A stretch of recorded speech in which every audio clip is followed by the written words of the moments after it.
And today the CDC is closed after that shooting Friday outside the Public Health Agency's headquarters here in Atlanta. One DeKalb County police officer was killed. The suspected gunman also died. CDC employees are working remotely today as the union calls for stricter security enhancements.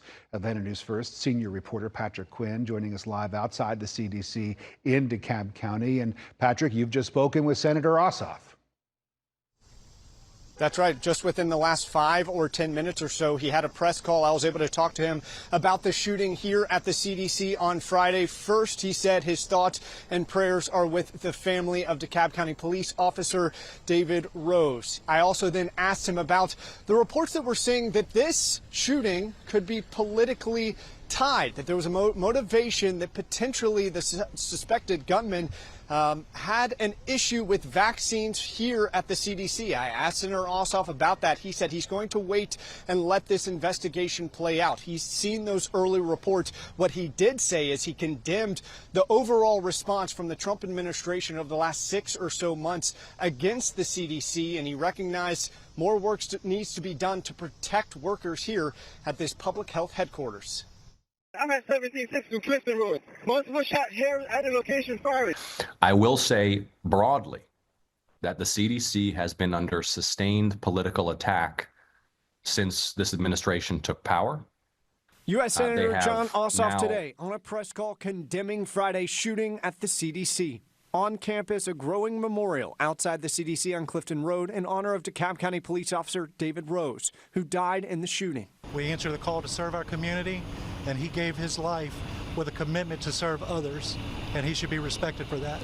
According to the GBI, the suspected gunman, identified as Patrick White of Kennesaw, opened fire on the public health headquarters. At least 4 buildings were hit. White died in the shooting. Investigators suggesting the shooting was politically motivated say White was critical of the CDC over the COVID-19 vaccine. Neighbors in Kennesaw, who did not want to talk on camera, told us White believed the vaccine made him sick.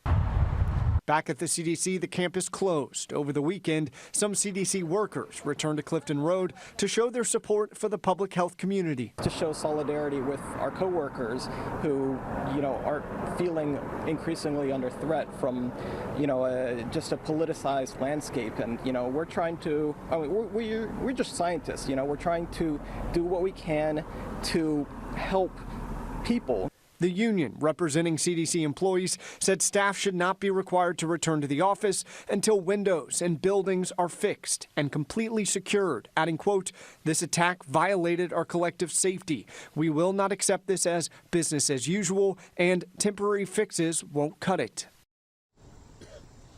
And this morning, we have reached out to the union representing those CDC employees on what further security measures should be in place before those employees are asked to return to work.